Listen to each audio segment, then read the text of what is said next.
Hello everyone, welcome to Grab Coding's YouTube channel.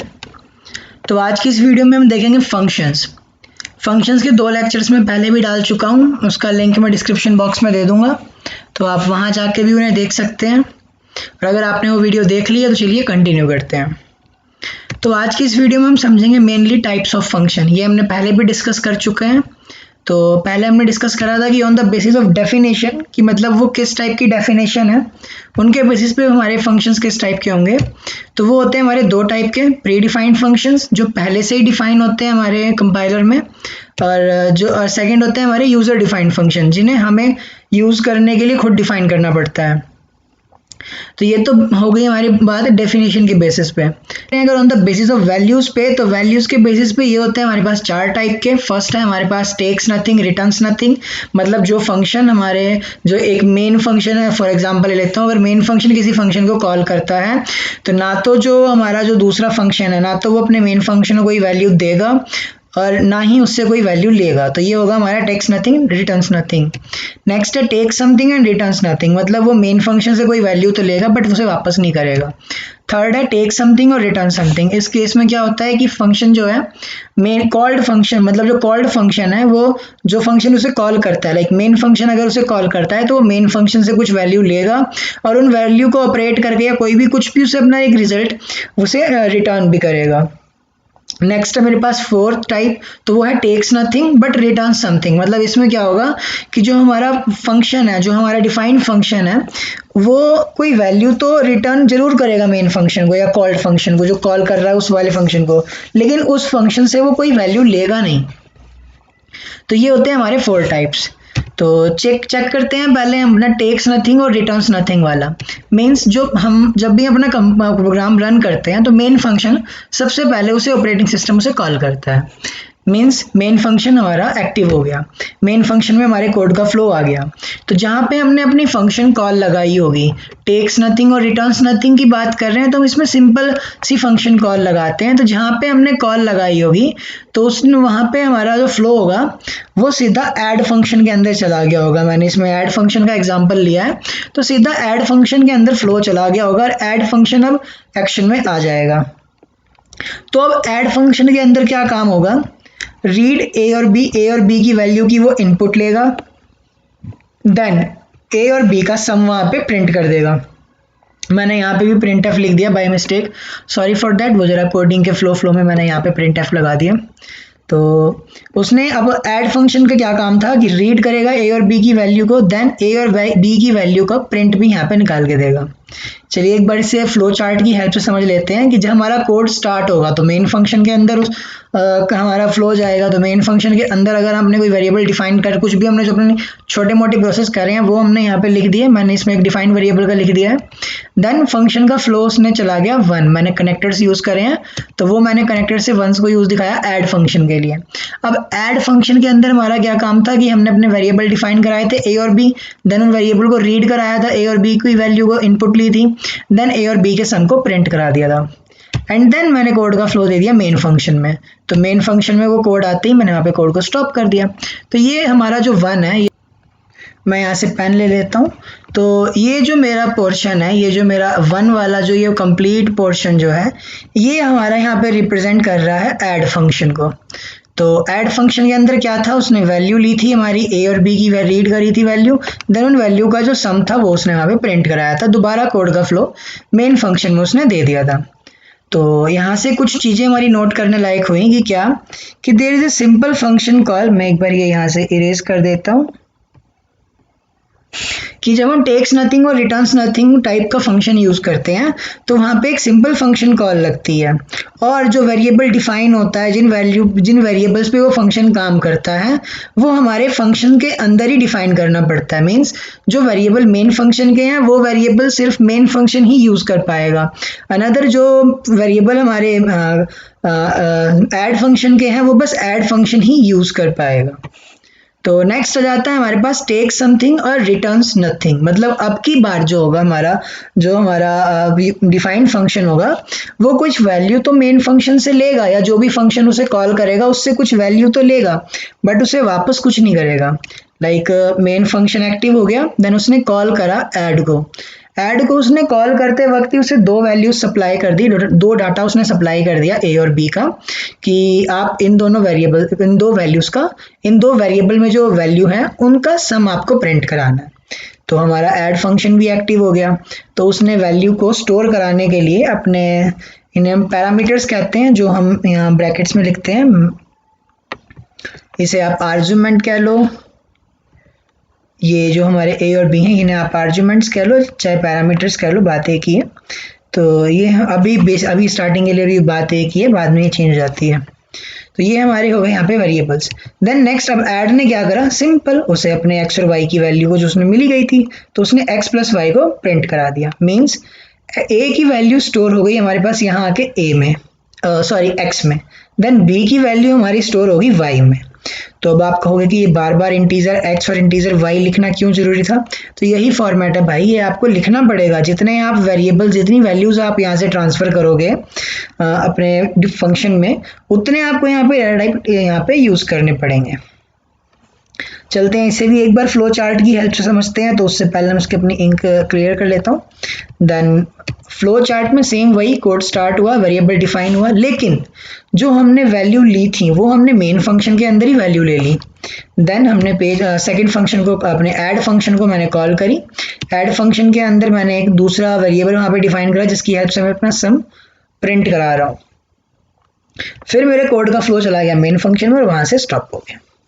Code हमारा जब भी रन होगा, जब भी हमारी प्रोग्रामिंग शुरू होगी, तो मेन फंक्शन के पास सबसे पहले फ्लो जाता है। बेशक आप उसे अपने कोडिंग में लास्ट में लगाओ, बीच में लगाओ, जहां मर्जी लगाओ, लेकिन सबसे पहले एग्जीक्यूट होगा हमारा मेन फंक्शन। तो यहाँ से कंक्लूजन निकल के आता है कि variable of a function can't be use by another function. ये मैं आपको पहले ही बता चुका हूँ कि जो अगर मेन फंक्शन का वेरिएबल है, वही वेरिएबल सिर्फ मेन फंक्शन ही वही वेरिएबल यूज कर पाएगा। I mean, जैसे मैंने यहाँ पे चेक करा था कि वेरिएबल्स हमने, जो वैल्यूज हमने ली थी वो ए और बी में ली थी, लेकिन जब हम उसे जब हम उसे ऐड फंक्शन में लाए थे, तो हमने वहां पे डिफाइन कर दिया था कि ए की वैल्यू को ले जाएगा एक्स एंड बी की वैल्यू को वाई। नो डाउट आप यहाँ पे इंटीजर ए और इंटीजर बी भी यूज कर सकते थे, लेकिन वो इंटीजर ए और बी ऐड फंक्शन के होंगे, ये वाले ए और बी नहीं हो सकते। तो सेकंड था कि जो इसमें कॉल बाय वैल्यू इसमें यूज होती है, मतलब जो हमने टेक्स नथिंग और रिटर्न्स नथिंग वाले केस में पढ़ा था, तो वहां पे क्या था कि एक सिंपल कॉल लगी थी, लेकिन यहाँ पे क्या होगा, कॉल बाय रेफरेंस या कॉल बाय वैल्यू आप इसे कह सकते हैं, वो हम इसमें यूज करेंगे। तो आ गया हम अपनी टर्बो सी की स्क्रीन पे। फाइल में जाके एक न्यू शीट जनरेट कर लेता हूँ। फुल स्क्रीन करने के लिए यहाँ पे क्लिक कर दूंगा। देन अगेन मैं अपना कोड स्टार्ट करने जा रहा हूँ। किसके लिए? आज हम करेंगे इसमें टेक्स नथिंग एंड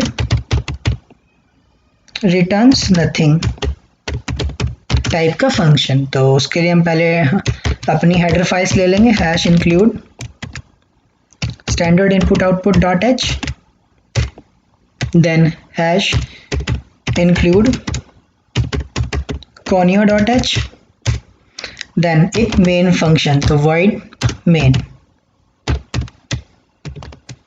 तो void main में मैंने अपना फंक्शन जो था स्टार्ट कर लिया। यहाँ से इसकी एक बॉडी बना दी है। देन इस बॉडी में मैंने क्या करा, एक मैसेज प्रिंट करा लेता हूँ मैं यहाँ पे printf printf एंड वेलकम। और नेक्स्ट लाइन में ये प्रिंट कर दे कि ये अभी मेन फंक्शन का फ्लो था, मेन फंक्शन। तो और इसके बाद इसे नेक्स्ट लाइन, न्यू लाइन में शिफ्ट कर दे कर्सर को, एंड देन फंक्शन कॉल लग जाए ऐड को, ऐड वाले फंक्शन को कॉल लग जाएगी और बस मेरे कोड का फ्लो यहाँ पे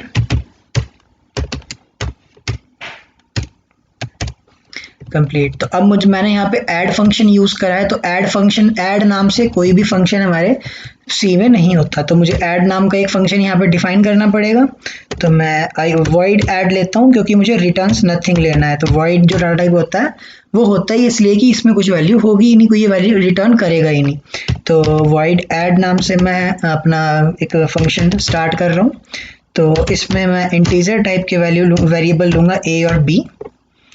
देन मुझे यहाँ पे वैल्यू लिखवानी है, तो मैं यहाँ पे प्रिंट एफ लगाऊंगा और एंटर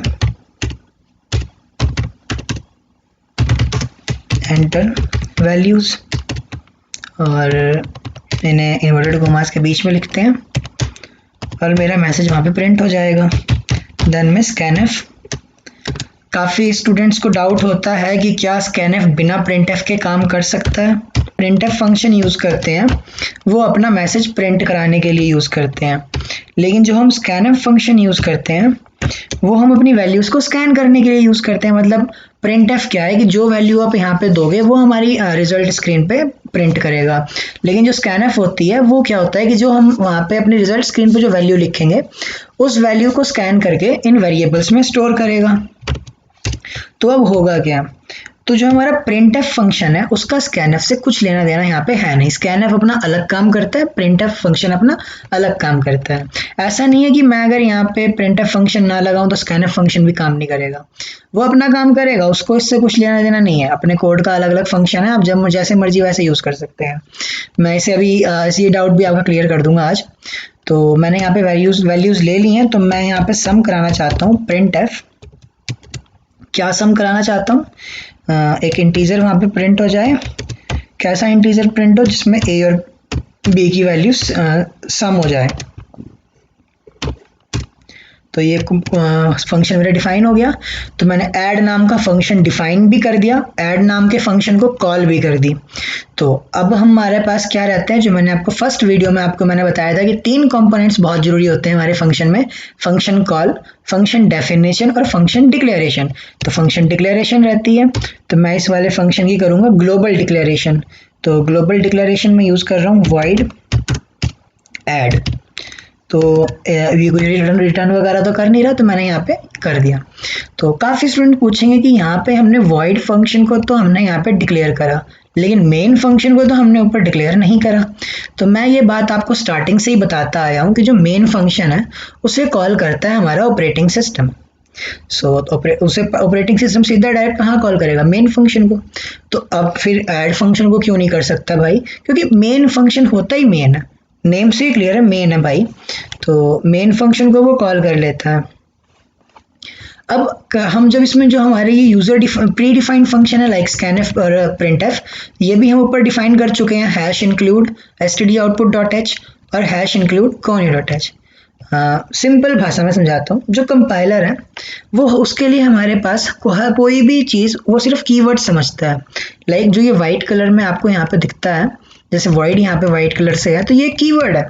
उसे समझ में आ गया कि यहाँ पे एक डाटा टाइप की बात हो रही है जो हमें कोई वैल्यू रिटर्न, जिसका कुछ वैल्यू रिटर्न वगैरह करने का मूड है नहीं। देन वो इस इंटीजर को समझेगा कि यहाँ पे बात हो रही है डाटा टाइप की, कि एक इंटीजर टाइप का डाटा टाइप। आगे हमने उसमें क्या करा है, ए और बी 2 वेरिएबल्स ले लिए हैं, तो वो सिर्फ अपने कीवर्ड्स को ही समझता है। तो ये तो बात हो गई हमारे फंक्शन की। तो अब हमें अपने उसे कंपाइलर को बताना पड़ेगा। लाइक मैंने यहाँ पे लगा दिया हैश इंक्लूड stdio.h। अगर मैं ये हेडर फाइल्स ना लगाऊं, तो मैं टर्बो सी की बात कर रहा हूँ, तब हमारे प्रिंटएफ और स्कैनएफ काम नहीं करेंगे। प्रिंटएफ और स्कैनएफ फंक्शन हमारे इसमें काम करेंगे ही नहीं, क्योंकि कंपाइलर को थोड़ी पता है प्रिंटएफ और स्कैनएफ क्या है। वो तो जब उसे आप ऊपर लिख दोगे कि हाँ, अभी ऐड को भी मैं यहाँ पे अगर ऐड ना लिखूं तो उसे क्या पता है कि ऐड नाम से ऐड क्या है, ये ADD क्या है, उसे उसके लिए हर एक कीवर्ड नया है।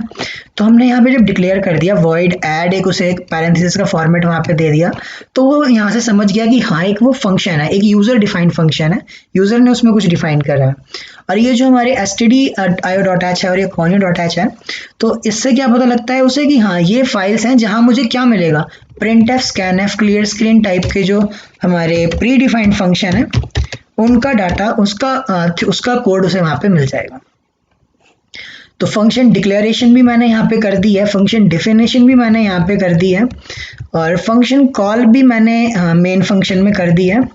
तो मैं मेन फंक्शन में लगा देता हूँ क्लियर स्क्रीन CLRSCR, क्योंकि सबसे पहले हमारा मेन फंक्शन जो है वो ऑपरेट होता है। तो यहाँ पे क्लियर स्क्रीन लगाओ या ना लगाओ वो अपने ऊपर है। तो इसे करते हैं अब कंपाइल, Ctrl+F9।